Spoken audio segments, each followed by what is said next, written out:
Appreciate you guys giving me the opportunity. Our church actually started 21 days of prayer today, and there's about 88 of them at 6 o'clock in the morning praying, and you guys are at the top of the list. I'm glad to report that we prayed for every one of you by name but one. You'll have to figure out what the one was. No, I'm kidding. No, exactly. Everybody knows it's Rogers. Everybody knows. No, I'm kidding. Let me pray. Lord, thank you so much for these amazing men and women, and Lord, the leadership that you have bestowed on them. Lord, it is not by chance that they are in the position they are. They are loved, they are esteemed, and they are acknowledged.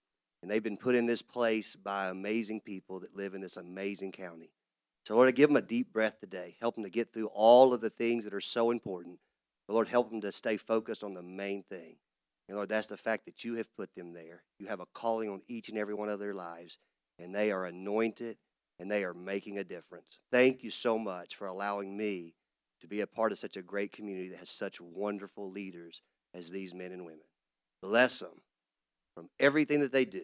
Be with their families and the sacrifices that they make, and continue to move our county forward in the greatest place we know to live. In the name of Jesus we pray. Amen. Amen. I pledge allegiance to the flag of the United States of America and to the republic for which it stands, one nation, under God, indivisible, liberty, and justice for all. Thank you very much, and I'd like to make a few welcomes here to Dr. Cash and Susan Wilcutt from the Director of Schools. Sheriff Lawson and his team, we welcome you. Chamber of Commerce, Mike Griffin, Industrial Development Board, Doug Berry, and our speaker we'll let him go here in a few minutes. And at this time, we'll turn it to the mayor for the report from the county mayor, please. Thank you, Mr. Chairman, and good afternoon, everyone. I have several reports for you today. First, I'd like to call on Dr. Squires from Cleveland State. He's here to talk about our scholarships and to introduce the new president, Dr. White. Dr. Squires. Thank you. My pleasure to be able to introduce Dr. White, but it's also our pleasure to be able to update the agreement that we have with the county. You know, 3.5 years ago, we got a phone call from Bill, came over with, met with Dr. Seymour, and we were glad to meet your needs of additional paramedics. And then a couple years later, we got another call, and we expanded it to include EMT to advanced EMT. And then this year, we got another call. So, Bill, you need to stop calling one of these days. I'm just kidding. We're glad to work with you. And so this year, we are proud to expand the opportunities to from 2 people to 4. So, we've had multiple people go through the program and graduate. They get some help from the county. They get some help from our foundation. It's a great partnership, and we're glad to expand it to meet your needs. So that's the first thing, and I think that's a formal agreement now, right, for this next year. And so that's the first thing. Second thing is, it's my pleasure to introduce our new president, Dr. Andy White. He has a very distinguished career, a long time in the Air Force. How many years was it in the Air Force? 20 years in the Air Force. I think you were a lieutenant colonel, correct? Yep. And so I get to salute him every day. And but he's a great guy. He's going to do a great job, and he's couldn't be more happy that he's here and going to lead the college forward. I think he's going to do great things. So without further ado, I'm going to hand it over to Dr. White. Mayor and commissioners, thank you very, very much for the opportunity to come and say hello. Thank you for your service to our community. It's a pleasure to be here in this community. It's an honor to be the president of Cleveland State Community College. It's a college that's been serving Southeast Tennessee for almost 60 years. And those colleges got started because local community leaders said we need this to serve our citizens. And so the local governments and the community leaders and business people have been behind that college from before it was even conceived. And you remain there today. We could not do our mission without you. Your investment in the Health and Science Center was, it couldn't have been achieved without that. The support you give us day to day, letting us know where the community is going, the investments that are being made, the workforce needs, the evolving workforce and education requirements, the partnership we have with your incredible school system here in the county, school systems, pardon me, in the county. We're blessed. And we have challenges being a community college that serves the smallest smallest population service area of any Tennessee college. So we're a rural state, and we are the most rural of the community colleges. So we have the smallest population that we're serving. So to get the enrollment levels we need and the revenues we need to serve students effectively and serve employers well, we've got to build strong partnerships. We have to work well with local school systems, with local technical colleges, with local transfer universities. And I am very thankful that we have the partnerships and the support that we do. We have incredible people at the college, incredible programs, and quite honestly, we're determined to be the best rural community college in the entire country in the not too distant future. And we can do it, but we can't do it without partnerships and support. So we'll be having dialogue and conversations to make sure our efforts are aligned as well as we can possibly make them. And again, I think the EMT partnership and growing that workforce and providing people the skills and the credentials to make a living wage and provide for their families in a field that provides health care for all of us is a great example, perfect example. So that's it. And again, my wife Joan and I are very grateful to be here, and our college is grateful for your support. That's all I've got for you, but if you've got any questions for me, I'm happy to take them. I didn't realize you were military until Commissioner Winters pointed it out to me, and that raises your elevation quite a bit with me. I'm retired Army 20 years, so Okay. Thank you for your service, sir. It was a pleasure to do it, sir. It was. Thank you. Thank you for yours as well. Anyone else? Golden opportunity, Commissioner Gilbert. I'd like to thank you for your service too. Thank you. It was a privilege. Really. Okay. Thank you, Dr. White. Yes, sir. We appreciate you being here. Dr. Squires, thank you for answering the third call with the scholarships, and we look forward to the next call next year. Next, I have Baylor Williamson is with us today to give a presentation, talk to you about Tennessee Achieves. Baylor? Hi, yeah. Thank you so much for having me. My name is Baylor Williamson, and I'm going to adjust this. I'm the outreach manager for Tennessee Achieves. So for those of you who do not know what Tennessee Achieves is, we are the partnering organization for the Tennessee Promise Scholarship, which is the statewide free tuition scholarship for community colleges and technical schools across the state. And it's our mission, our belief is that every student, regardless of family income, zip code, and even academic preparedness, deserves the opportunity to receive a post-secondary education. So students can have parents that make $200,000 a year or $10,000 a year, or they can have a 4.0 valedictorian of their class or a 1.2 GPA. All of these students qualify for the Tennessee Promise Scholarship. So I'm here to give you an update on the students in your county specifically. So 88% of all Tennessee Achieves students represent a vulnerable population. So those numbers underneath that are y'all's county specific. So 24% of your students are non-white, and 48% of them are economically disadvantaged. And 48% of them also are academically at risk. So this means that they do not test college ready on the ACT or their state exams. And then 37% of the students are first generation students, which just means that none of their family has ever been to college before, that they're the first in their family to actually receive a post-secondary education.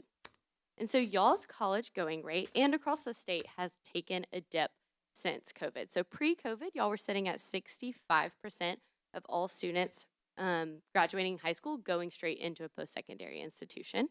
And we are at 55% in 2023. So this is pretty typical. If you look across the state, it's about the same. I think we dropped 9 percentage points since COVID.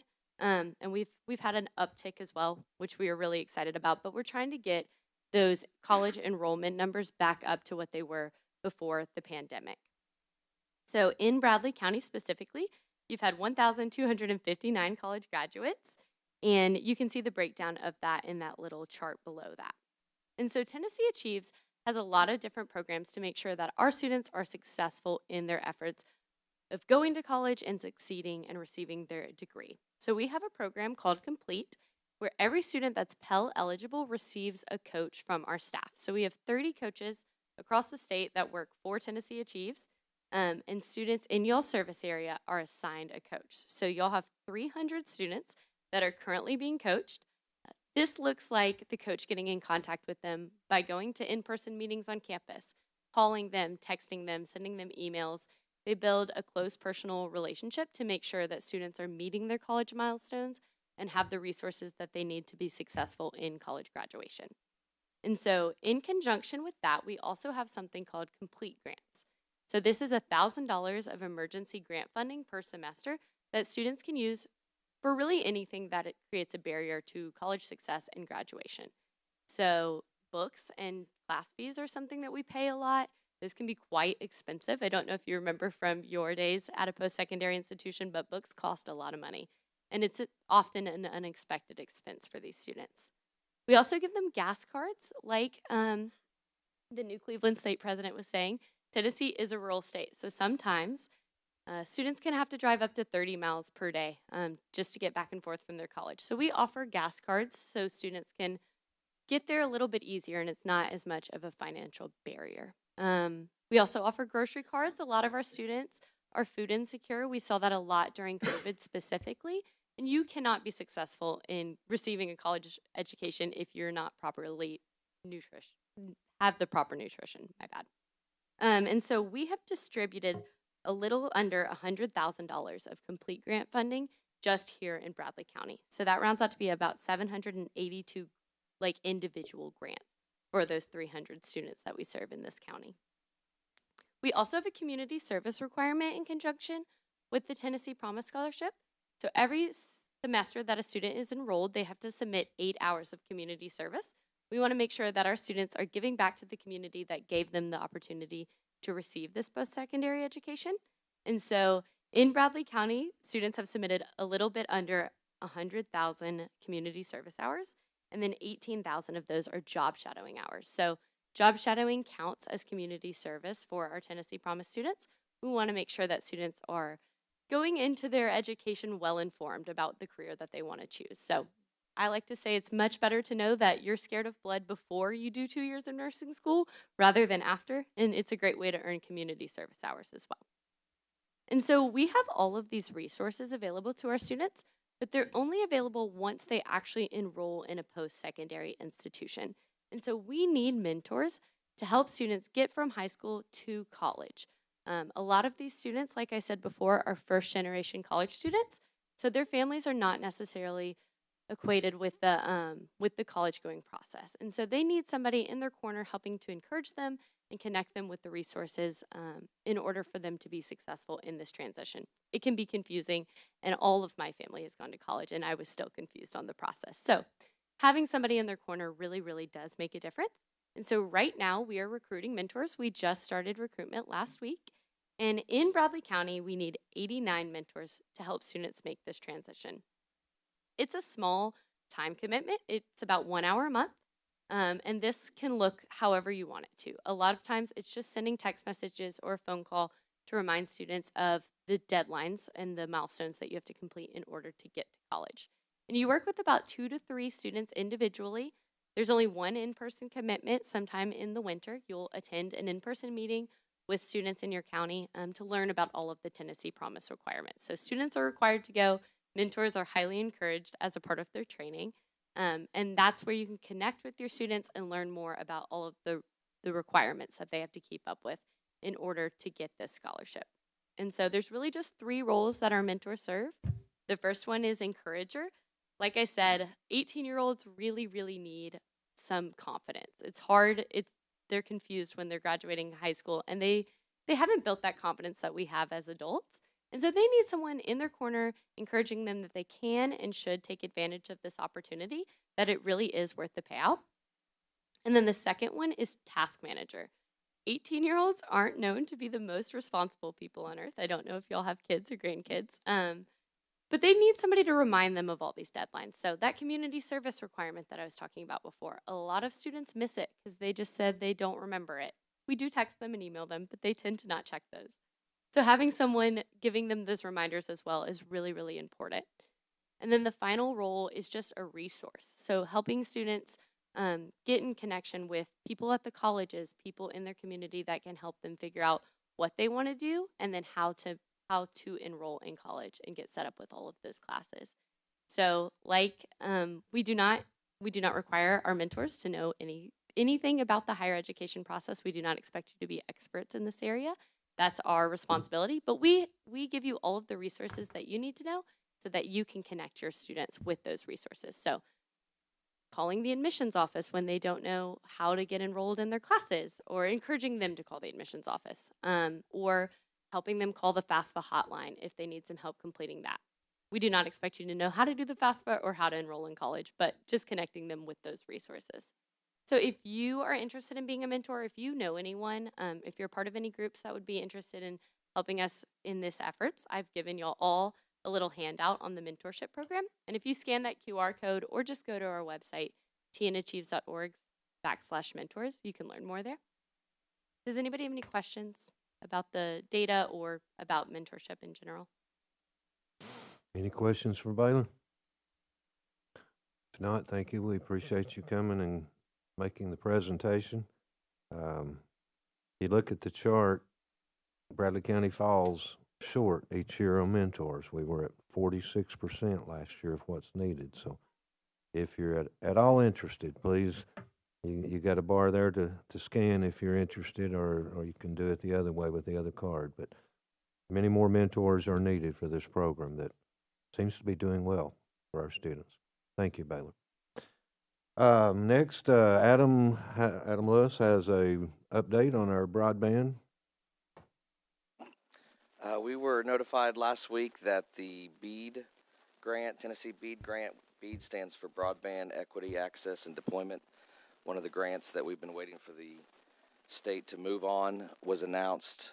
Right now we don't have a time frame on a decision other than they've been good to tell us that letters of intent are due by October 9th. So these are, this will be a grant. Right now we've been told that VEC is applying this grant. All of the other providers are also eligible. I've not been told that they are applying. VEC has told us that they will be applying for areas of the county that have already been applied for and not awarded. So if you're interested in what those areas are, we're talking about everything in the 6th district. Just about almost half the 6th district is what will be applied for in this BEAD grant. So they're working on their letter of intent, which is due October 9. Beyond that date, we've not been told anything else right now. Thank you, Adam. Anyone have a question? This is another one of those that's been long waiting for the state to come through with the next grant, but should be coming out this fall, and we do have money set aside for the match. The other thing I have for you, you have in front of you a resolution to amend and update Bradley County's MS4 stormwater management policy. Ron and Sarah are here if you have any questions, but I think the resolution is fairly self-explanatory. We first had to adopt a stormwater policy back in '04. We updated it, I believe, last in 2016 or somewhere around there, and it's time to do it again. If you are interested enough to want to read it, it is 96 pages, and we will or have emailed it. If we haven't, we will be emailing it to Lori if you want to read the entire policy, but it is very lengthy. But the bottom line is it's time to update it, so I'll need to ask you to put that on the agenda for next Monday. Commissioner Rogers will place it on the agenda. Unless someone has a question, that's all I have, Mr. Chairman. Thank you very much. Now we'll go to report from committees and our districts. We'll start on our left with Commissioner Rogers, please. Thank you, Mr. Chairman. I have nothing to report today. Commissioner Ledford, please. Thank you, Mr. Chairman. One item, I just want to wish my grandson, turned 18 Saturday, the first of my grandchildren, and Now I have 5 total, which the other 4 being girls. So I'm not used to raising girls, so they done got me captured for sure. But other than that, Mr. Chairman, that is all I have. Thank you. Commissioner Mason, please. Thank you, Chairman Cry. I want to give a TDOT litter grant update for July 2024. We covered 430 county miles, 166 state miles, and 75 city miles for a total of 16,520 pounds of litter. We also took in recycled materials at 1,250 pounds. And I want to say a big thank you to Camille McGill and Thomas Bell. As I always say at these reports, these folks, they keep the wheel rolling at the sheriff's office, and they don't get enough recognized enough, but thanks to them. And also TDOT Supervisor Grady Patterson. I know the sheriff's probably excited about this. Over a span of probably 2 years, we've collected hundreds of tires off of it's probably state and county roads, and they came in with about 3 dump trucks last Thursday and collected all those free of charge, took those and distributed those to be recycled. That's all I have, Chairman. Thank you. Thank you very much. Commissioner Slater, please. Thank you, Mr. Chairman. Mr. Chairman, the Bradley County Board of Education met last week and voted to approve a budget amendment, which you have before you, to increase by 1% all salaries in the school district. You may recall their 2024-2025 budget includes a 2% increase based on revenue estimates available at budget time. Some of their final revenue numbers came in above projection, such as their sales tax, their property tax, and their TISA revenue. Their insurance also came in under budget for the year, freeing up some additional funds. The Board of Education voted unanimously, with 1 absent, to use this revenue to provide an additional 1% for all salaries. Mr. Chairman, I place a motion to approve this amendment on the August 19th, 2024 voting session agenda. That's all I have today. Done. Commissioner Goins, please. The 5th District's getting a makeover on Inman Street. If y'all have been down it. But that's all I have. Commissioner Thompson, please. Mr. Chairman, that's the report for this. Commissioner Gilbert, please. Mr. Chairman, we are having a juvenile committee meeting at noon on August the 30th here in the commission room. I'd like to give my condolence to the Herbert Lackey family. Went to the service, and his grandson-in-law spoke, and he was supposed to be speaking about Herbert Lackey, but it was a message for me. And I thought, wow. But I'd like to give my condolence to their family. He was one of my teachers, and he poured into me as much as he could. I didn't allow it a whole lot, but as much as he did, I appreciate everything he did do for me. Second, Public Works. I'd like to thank them. Today I was at a business. The owner of the business, the lady, she said, Mr. Gilbert said, I don't know what to do about this out front. There's gravel for my neighbors. The gravel is running in her parking lot. And when the customers would come off the road, they would slide and almost hit her fence post and stuff like that. So I called the city Public Works and was getting ready to pay her for the material and stuff that I was buying. And we turned around and looked, and she said, oh my Lord, they're cleaning it up. And I want to thank them for that. That meant the world to that lady. They done a super good job, and it was about 20 minutes, and they had every bit of that gravel and stuff took up. I just want to thank them for that. And that's all for me. Thank you. Commissioner Winters, please. Thank you, Mr. Chairman. I'd first of all like to thank the president of Cleveland State and his director, John Squires, for taking that call. Being a new administrator as he is, we took it, we knew it was a real challenge for him and to ask. But we do know that he stepped up strong for us, and we appreciate that. when you start a new venture, and two other presidents have done this before.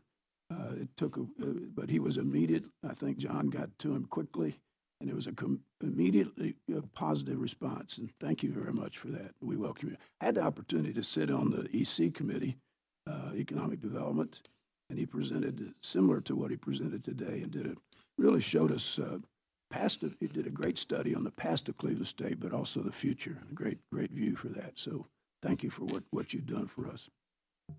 I'm here in no small measure because of people that worked for me and spoke up for me when I ran for my first term. Herbert Lackey was one of those people. Herbert was a tremendous FFA sponsor and teacher in Bradley County. As he spent years doing that, felt the call to be a principal. And I happened to be on the school board when we were able to give him that position.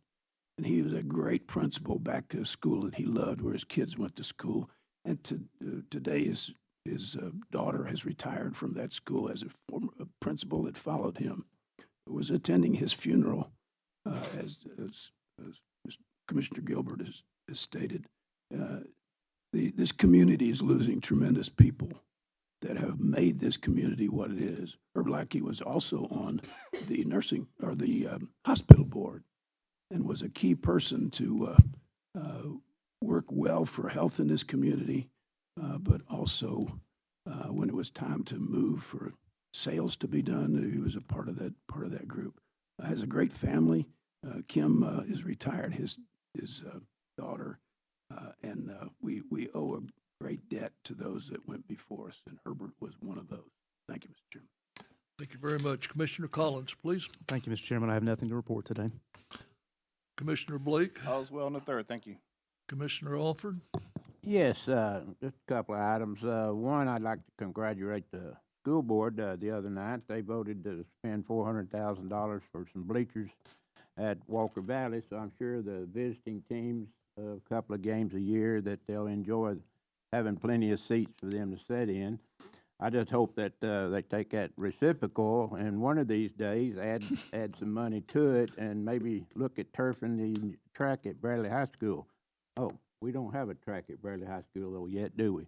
That maybe they can put it on the back burner, and hopefully one of these days when we do get a track, that they'll reciprocate that $400,000 and maybe add a little more and turf the infield at the track.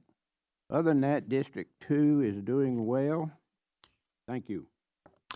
Thank you very much. Commissioner Hughes, please. Just a couple items. One of them is that I was reported that, or told that we are starting to get broadband down Bancroft Road. So apparently it's moving that way fairly quickly. The other is about Herbert Lackey. I'd sorely be missed. He was an asset to the first district. I can't count the number of times that I've sat in his living room with he and his wife, Carol, and had conversations for hours on hours about everything. Not just one subject, but several. And it was just a privilege to be able to know him and call him a friend. He'll sorely be missed by me and my family. Thank you. Thank you. Commissioner Beatty, please. I also went to school. Herbert Lackey had him a teacher, and he learned a lot when I was up there, and I've talked to him over the years several times. But he will really be missed. Thank you. Thank you very much. We'll now move into the agenda items. Agenda item A, Trustees Annual Report. Commissioner Blake, please. Thank you, Mr. Chairman. I'm sure you've had this date circled on your calendar, the day that the trustee comes and gives his annual report. But while he's making his way up to the microphone, I do want to sincerely congratulate him on being named the Trustee of the Year. So with that, Mr. Trustee, as you get older, they just give you stuff. It's all yours. Thank you for being here. Thank you, sir. As everyone knows, the first work session in August, according to the Bradley County Investment Policy, I'm to give you a report on the current state of Bradley County finances. And I've told you in years past how well we're doing. This year is a little different. I'm going to tell you this year is the best year that I've seen for Bradley County financials. you guys and the mayor working together and all the departments, it is very, very strong. You'll see that in these numbers. You've done an excellent job. Y'all through the years have done an excellent job. But this year we have really got some good numbers to share.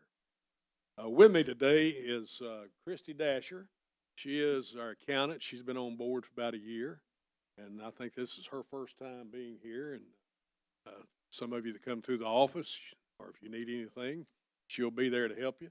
Also, Tim Aiken, who is the Chief Deputy Trustee in charge of operations, he's there. So both, just like everyone else in that office, we're glad to help you on any way we can. All right. Partial payment, we're going to talk about a couple of programs we have, and then we'll get into the finances. Partial payment programs, we started this back in 2010, and it's a program that continues to grow. We've kind of hit a plateau the last year or two. For some reason, something we can't stop, we've had a lot of people drop off because they passed away, and we've not had enough people come in, sign up to maintain the numbers we have, but we're still doing good. Still doing good. You can see in 22, 23, 21, 22, 23, 24, the numbers stayed pretty consistent. We have a lot of times people come in, and I know some of you commissioners have told me the same thing, that you've had people come up to you and ask you about taxes, how they can pay different. It's hard for them to come up one time a year, and this is the way that we attempt to help them. Total amount to be collected, total amount is $1.5 million over the 12-month plan. The rollover amount, this is important to the county mayor. Every year, there's a certain amount we roll over. According to our agreement with the comptroller's office, we start collecting in March of each year. And from March through September, we cannot touch that money. It has to be maintained in an account separate. We're still getting interest on it, but we can't touch it. But in October, when the tax bills go out, we're able to roll over a substantial amount of money to help with the county finances. Excuse me. The trustee's office provides a partial payment that wish to pay October through February, and partial payments are also accepted on delinquent taxes until the time they're transferred to the clerk and master's office. All partial payment programs have been approved by the Tennessee Comptroller's Office and the Bradley County Commission. We have two programs that helps the taxpayers. The tax freeze program is a state program that they give a portion of the payment back to the homeowners. Christy, that I introduced you to, she helps and assists in that program. And currently we have 1,052 parcels on the tax freeze. I mean, the tax relief. 1724 on tax relief, that's a state program. Tax freeze program is a county program that this commission put in place years ago. We have 1,052 parcels on that. That's a very important program because once they're signed up, their taxes are frozen at that amount as they move forward, unless they do a major renovation such as a home addition or something along that. Just normal maintenance, it doesn't affect it. So we have 1,052 parcels on the tax freeze and 1,724 on the tax relief. The state reimburses Bradley County taxpayers $271,899 this past year. Got a pie chart. You can see that the yellow is elderly. That's where 72% of the people on the tax relief is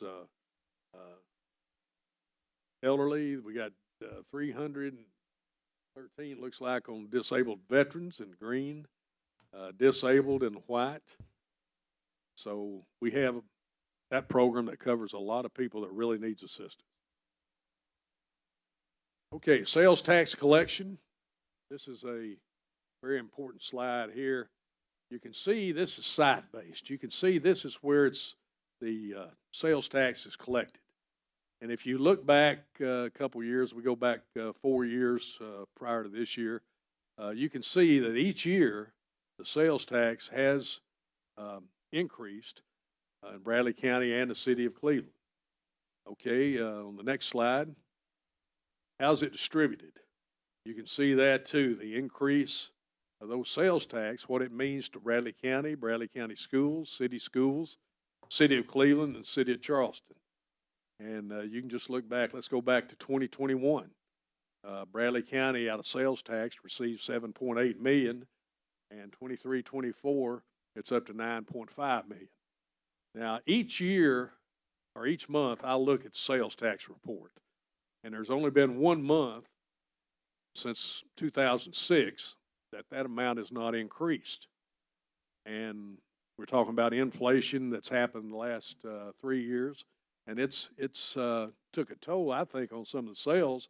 But I think since the inflation has hit and the increase in cost, I believe that is one reason that we've not seen a drop. We've seen an increase. It's not necessarily increased sales, but increase in inflation, cost of products. Tax revenue, you can look at what we've collected in real, personal, and utilities billed since 2007. And you can see there's been an increase. There was a decrease last year that you guys are fully aware of, and with a factor, what happened there.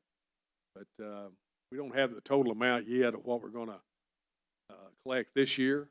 But I'm thinking it's going to be more than the 50.5 we collected last year. 2023 in lieu of taxes, a total amount of $2,022,733. And you can see the companies that have in lieu of taxes. You guys, as a new company comes in or one expands, you're able to give tax breaks for a number of years. And this is what they pay before they go 100% on the tax. This is what they paid last year. So you can see that some of them pay a hefty amount. And this, I think last year we only had 6 or 7, wasn't it, Christy, last year? And this year it's expanded through 23. It's expanded with, I think, 2 or 3 more than what we had last year when I made the report. 23-24 fiscal year interest was the most interest received in a fiscal year since I took office in 2006. We had interest income to a little over $5.2 million. Last year, I always say when we talk about where we're at and how we're measured on the Fed fund rate, that I like to be somewhere between 100 and 105%. This year we're at 101. Next year we'll be above that because we know that rates are probably going to decrease, and we're locked into some high rates. So that Fed fund rate that we're getting, percent of the Fed fund rate we're going to be getting on a rolling average should increase. New banking contract that we have is good through 2027, and it pays 10 basis points above the federal fund rate on all Bradley County accounts. We have some departments that sometimes will have a special amount of money that they need to put away for a period of time. That's not going to be long term, and what we're able to do is lock them into the county's interest rate that we receive, which is 10 basis points above Fed fund rate, which is great. In 2006, the Bradley County Commission and I worked together to put an investment policy together. And one thing we wanted to do is get a true picture of how we're doing on our investments. We didn't want to set the bar low knowing we're going to blow it out of the water. And what we did, we put it in Fed fund rate, and that's what we base what we do off of. And you can see here the change in the policy that we made over the last 18 years. We've increased what we would have made based on the old policy to the policy we put in place then by $8.6 million. Total amount of interest that we have collected from 2006 through June 2024 is right at $22 million. And we're very proud of that. We work on that just about every day. We'll take a look at our cash flow analysis, where we're at on our investments, what we can do different. We look at it very often and at least once a day. Investment committee, who has volunteered their services free through the years, is Buster Stewart and Gary McDonald. And they give Bradley County, through me, very wise advice, and we've been able to ride their knowledge. We're very thankful that they've done that. Excess fees returned to Bradley County. Most county departments collect fees that some turn over and some use. But since I've been in the trustee's office, we've turned in $14.2 million unused. Efficiency, we have implemented numerous programs to assist the taxpayers. Number of parcels to be collected have risen 46,591 in 2006 to this past year of 56,363, a 21% increase. 2015, we worked with Charleston to begin collecting their city taxes, and this year that agreement expired, and Charleston and Bradley County signed the new contract for 5 years. We signed that contract this past August, or July, I'm sorry. HCI funds, you can see how we've been doing on that, right at 5, 5.3, 5.2, and 4.96. Then we have the interfund loans at 4 and 4.5. One thing that I remember back a few years ago, we didn't know in the HCI fund whether we were going to have enough to pay the bond payment on the library. And you can see that through increased interest rates, and I'm not going to go deep in the grass on this, but we went very short term when we thought the rates were going to be going up, so we could take advantage when they did. But when they got to where we thought they were going to be, which was 5 or a little after, what we did, now we went long term on them. So everything we've got pretty much is at least 2 years, and most of it's 5% or larger. And so it may decrease a little over the next couple of years, but probably for the next 2 years, you're going to see hundreds of thousands of dollars be spent in HCI fund. And so I'm guessing the lowest you're going to see is probably going to be, just a guess, probably $450,000, $500,000 a year. So you're in good shape the next couple of years. You can see our long-term investments. I talked about having 5 or above, and there you can see most of those are 2-year investments. So that's where we're going to get the money. Electronic billing. One reason Mr. Hughes is here today, he handles this for the trustee's office, and we've been doing really well. We pushed this hard the last 2 or 3 years because we see the time coming where all the payments, or the greater majority of them, are going to be through electronic processing. And so we've worked that. We put it on our tax statements. We've put it on the radio and in the newspaper of how people could do electronic billing and also electronic payments. This year, we had an increase on our payments of 15.6% over last year. So it's increasing. One thing that we have tried to do in our electronic billing, back in 2020, we had a goal of collecting 40% of all tax payments electronically.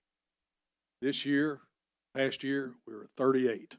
Missed it just a little bit, but we're really doing well getting that message out and getting payments through electronic means. And I'd like to thank the commission. I'd like to thank the mayor for the assistance they give the trustee's office. I can't think of one thing that I've ever asked for that through a program that you guys have not agreed to allow me to do and allow me to work with the comptroller's office on. And it's benefited taxpayers of Bradley County through your actions. I appreciate that. I'll be glad to answer any questions. Any questions? This is a rare opportunity. You better hit it. Mr. Chairman. Yes, Commissioner Blake. Not so much a question, but there's 2 points there I think worth touching on. One, the workhouse. We had 3 interfund loan with the trustee's office over the years. In last budget, we paid off the workhouse, which allowed the trustee, and when we pay that off, it's kind of like going to a bank and paying off your car. It allowed him to reinvest that at a higher rate, which comes back into the HCI fund. So that was a good thing. hopefully for not too long, and the finance committee can see if we can work on the other two, which are the Spring Branch and ESG. Spring Branch is paid by the hotel motel tax, but so the ESG would be the next one. But it does benefit us directly and indirectly, if you imagine that, to pay off this interfund loan.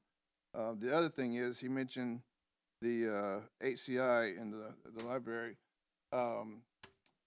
When that situation came up and the amount that we owed for that, we diverted over to debt services 151 for 2 years to pay that our portion of that.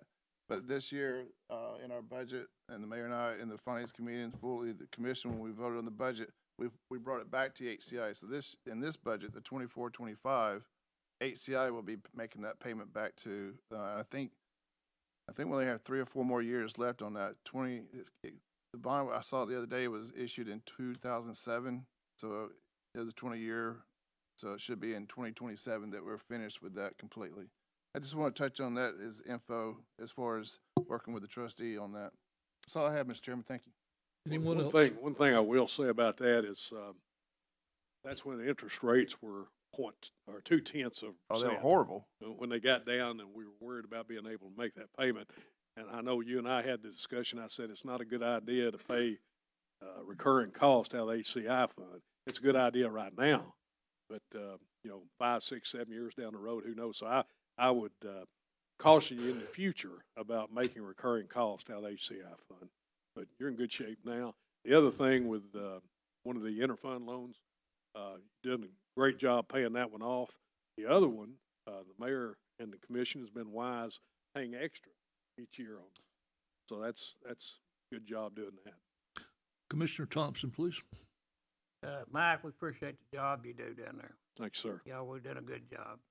Appreciate it. Thank you. Yeah. Anyone else? Thank you, Commissioner. Next, we'll go to agenda item B, compliant technologies. Commissioner Louis Alford.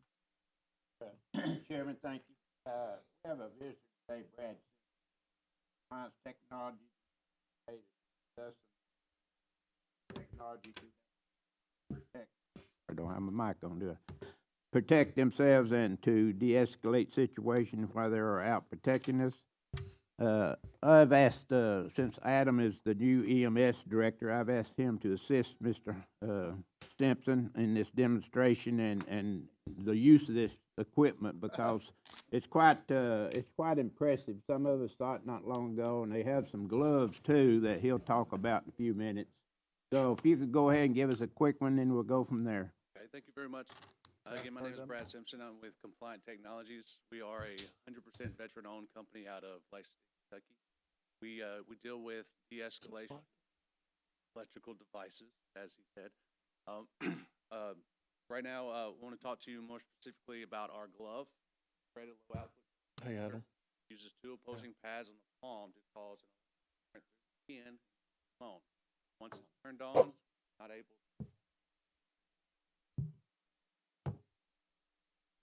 Can you hear me?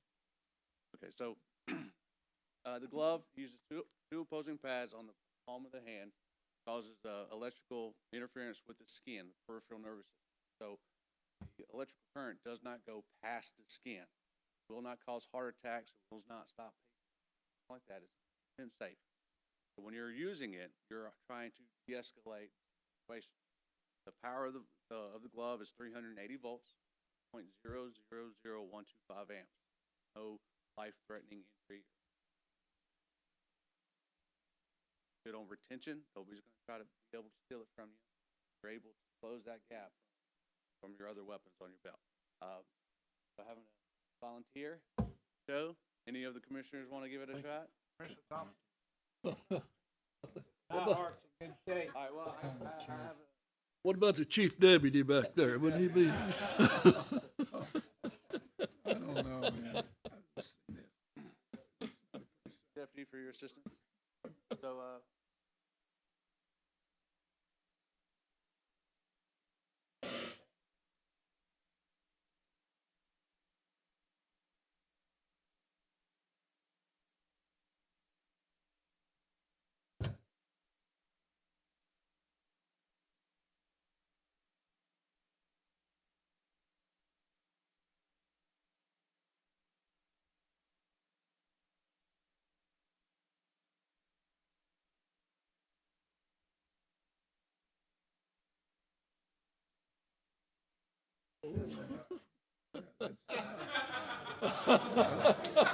He's smiling, do it again. An Oscar.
Battery itself, battery, chargeable.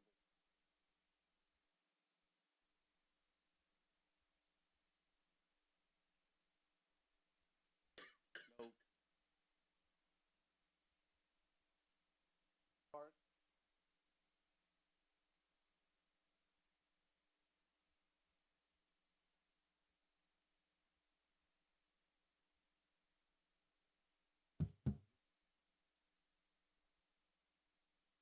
Battery itself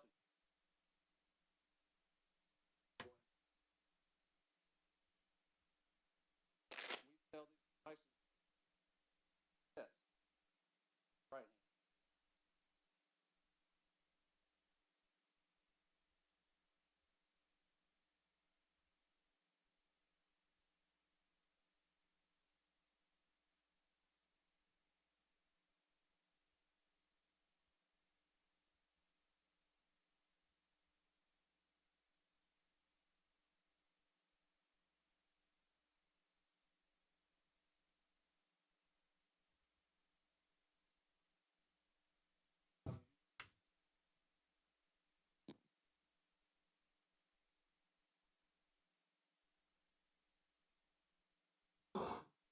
We offer items.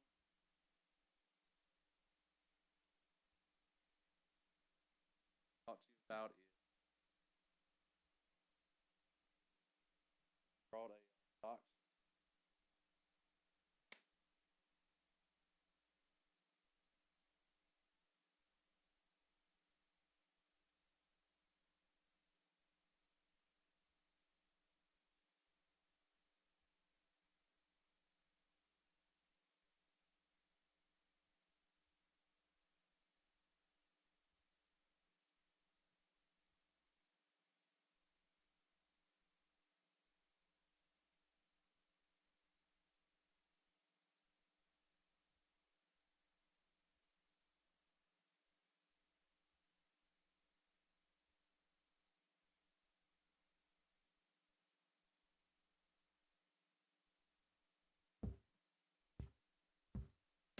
That anybody have any questions? Commissioner Ledford, please. Mr. Chairman, may I ask Chief Deputy, was that true reaction to that glove? You want to find out? No, I don't want to find out, but that's, No, Mr. Ledford, go up there and my heart check. can't take it. No, he said it's safe for Man, I work in the medical field way too long. So we But do that have, reaction, that's crazy. we do have medical research and data backing up that is not going to cause any type of heart attacks or, pacemakers and stuff. This is a, highly researched device. It's not going. We have never been in a lawsuit, although we have been up for review These devices have always been deemed a non-factor when it comes to I loss. just was wondering if he was faking or not. So did you say it was safe for pacemakers, hearts, all that kind of stuff? Right. The glove only is skin deep. So once you're touching the skin, it's attacking the nerve bundle. Nerve bundles are reacting. It's only pain compliant. It's not NMI. It's not neuromuscular interference. It's strictly peripheral interference. So it's Where does those nerves connect to? They connect to your brain. they do, and Absolutely. your brain is it's telling your brain that it's painful. No different than when you get a bee sting. It's Telling not my going to attack heart your it's brain. painful. It's going to just tell your brain that. I was just wondering. I was just sorry. I was just curious. Commissioner Thompson, please. Have you used that on the sheriff yet?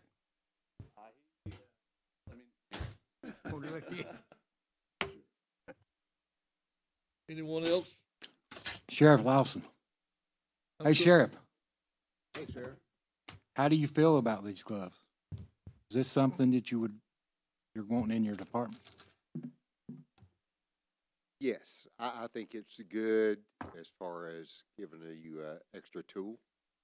I believe it's good in corrections as well. because Courtrooms? I think he told you they have 4 items.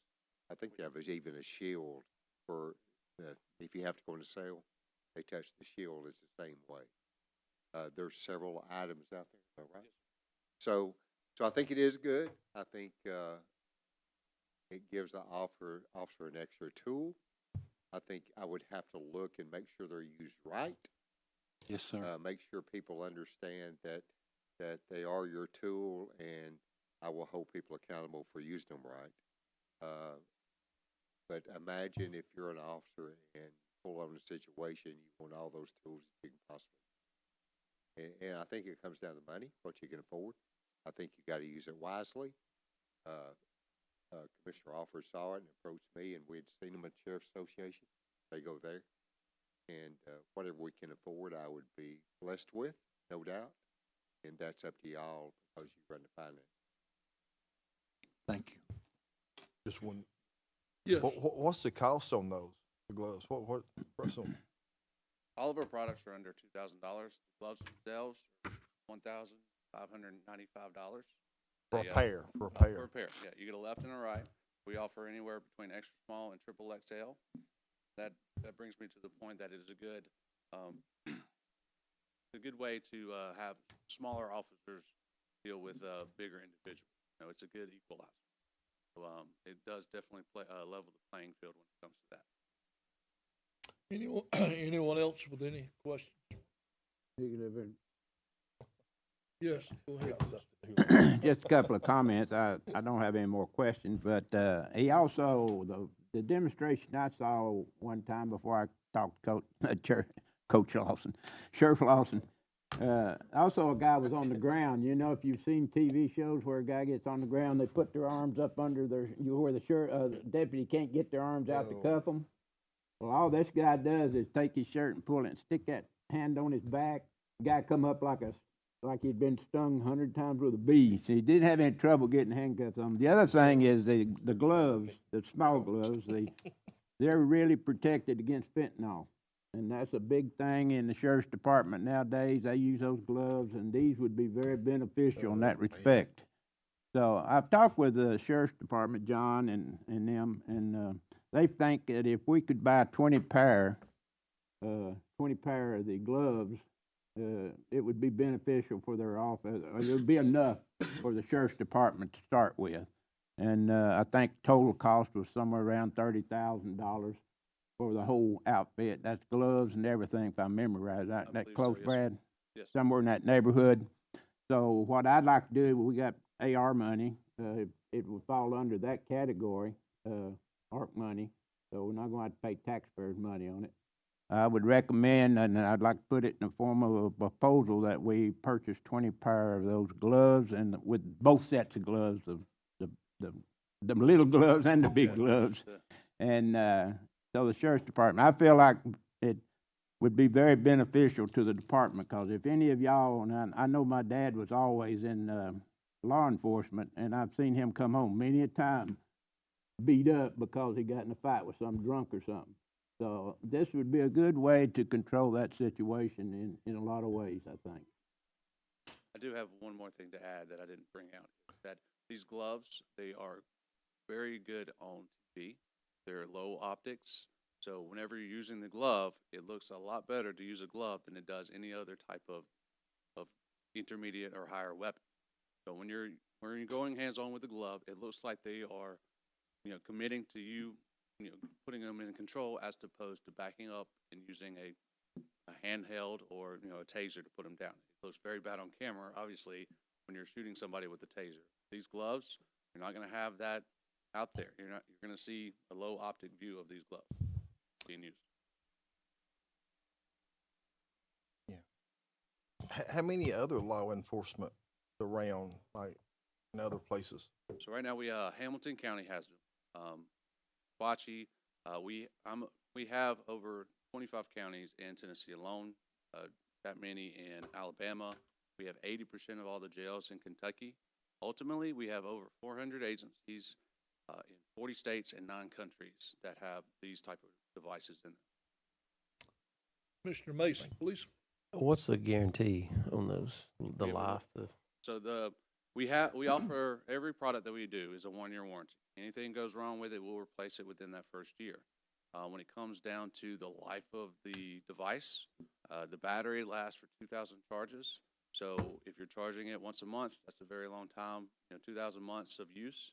When it comes to the fabric and all that kind of stuff, it's just the duration of any normal glove.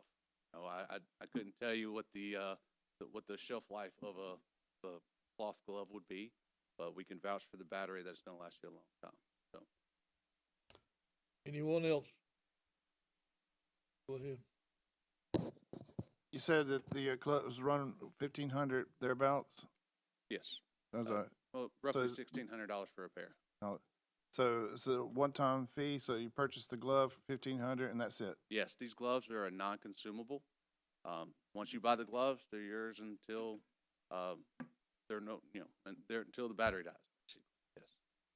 We do have other things for like basic certification classes in order to be trained up on the glove, and the data storage. Those are the only 2 reoccurring costs. However, they're very low. Every 2 years, it would be $1,100 to do all of the training and to do the data portal storage. So how much? So you buy 20 gloves. Does that mean 20 individuals get trained, or it has more than 20 deputies? Yes. No. We offer a basic certification class that is train the trainer. Train the trainer. Okay. It's a $700 class. I come to you and I will train anybody in that room for $700, and I will train them as trainers. So they can train other users inside the Bradford County Agency of Sheriff's Department, and they're certified for 2 full years. Thank you. Yes, sir. John, can you get with Sheriff had to leave? Can you get with your people and get something to send up to finance if you're interested? Would you? All right. Anyone else? Yes. Commissioner Rogers, please. Do you have price breaks? I mean, if you buy 5 gloves, 10 gloves, 50 gloves, 100 gloves, like, do you have price breaks, or is it just all the way up? Because we have it documented that over 100 gloves we give discounts, but it's a case by case. So I will definitely talk with my higher ups and discuss that with them as well. Okay. Anyone else? Commissioner Alford. As I said earlier, I think I talked with John about that. They feel like 20 pair would be adequate for them to start with, and so that's where we're at on that. So I'd like to place that on the agenda for next week if we could, that we look into that and think about that, because I think 20, like I said, they've already decided 20 pair would be enough to start with. And that would cover most of their on-duty deputies during the time that they're on duty. And I think they're waterproof too, aren't they? They're water resistant. Water resistant, as opposed okay. to completely saturation. Yeah. They're resisting against water for rainy days, shower extractions, things like that. But I wouldn't go swimming with them. Again, the nitrile gloves, those nitrile gloves can be worn on your hand with the glove. So if you're in a heavy rain or something like that, it will block that water from your hand, and you will not get feedback. So another good point for the nitro glove. Mr. Chairman. I see, I'm sorry. I think we're kind of moving pretty quick. One of the questions, and this is going to be internal since we're not, I think it should come over to finance. Mayor, you sent us over I guess the bucket list, the famous bucket list. Pretty much all of the money, even the interest off of the principal, has been allocated, correct? So in essence, what I'm getting to is, if we go forward with this, we're going to have to decide who we're going to take 30,000, call it 31, I guess, away from somebody. Is that correct? I mean, we don't. It would be more accurate to say there is some left. I don't remember how much, not a large amount, but I would guess that there's this much left, if you so choose. Commissioner Mason, please. Last question too. What about the storing information of it, the log time? The data management portal? Yeah. The data management portal is yours. You can download it to whatever computer you want to use. There is no limit to how much data you can store. What you're paying for is access to the actual portal. We are at the stage where it's your storage in your computer that you can download at any time into a PDF for any type of evidence. We will eventually probably move up to cloud storage, maybe. That's not in the works just yet, but we're just offering you the storage to be able to have it on hard copy for whenever it's necessary to back up the use. Thank you. We'll go ahead and place it on the agenda. However, it will have to go to the Finance Committee before any action is taken because of the available funds in ARP and whatever the sheriff has in his department, if he has any money. But we'll go ahead and do what Commissioner Alford wants and put it on the agenda, and then I'll transfer it over to Finance. Anyone else have any questions? Yes. Yes. A couple of weeks ago, we were given this ARC report thing, I guess, and to my knowledge, it's never been voted on that we go with this. It was put into minutes only, which is non-official. So if we're going to be that picky about the ARC money, I'd like to bring this back out so that we can discuss it in a work session, because it's not an official document as of this point in time. So, and if we don't bring it out so we can vote on it as a commission, then it's not official. So I'd like to bring this back out of the minutes and put it on the agenda to talk about at a later date if we don't have any money in that ARC thing. And it's such a conflict of every time we do something that we can't do it because we don't have any money. But when you look at this sheet and you look at all the money that was spent for other items in the ARC money, I think this situation is about 100% more important than about 25 of these items that's on this sheet. So if we want to discuss that, I'd like to bring it back out of minutes and we'll discuss that. Thank you. Thank you. Thank you very much, sir. Appreciate it. We've already, Mr. Chairman, you gotta get your, we did, I don't know, voted on whatever, but we just amended money out of this because this was put into the minutes. Look at the amendments that are coming in your consent agenda. You got $200,000 for an ambulance that was not in the budget, but it's in here. So we've already taken actions on this ARC money. But we've amended, Commissioner Offer, we have taken money out of, we have used, we just amended in finance, and it's coming on the consent agenda, 200,000, I believe, 8,000, going by memory, I shouldn't do that. And some other things because of what the mayor's presented to the commission, and we did put it in a minute. So we'll get it all ironed out when it goes to Finance that's what Committee. I'm saying. I'm not against the gloves. I mean, it's got to be amended anyway. Oh yeah, I'm just tired of people saying we don't have any money. When we talk about money, we got money running out our ears in some respect. We can spend $7-8 million down on our debt at the end of the year, but we can't find any money now. And just like Mr. Smith said earlier, I think taxes and everything, we're in good shape money-wise. So I don't know where all the money is, but When we can't spend $30,000 for something that would keep our deputies safe, I have a real problem with that, Commissioners. Thank you. We'll now move along to communication from the audience. I'll recognize and allow 5 minutes to anyone that wishes to speak. Is there anyone in the audience that would like to speak?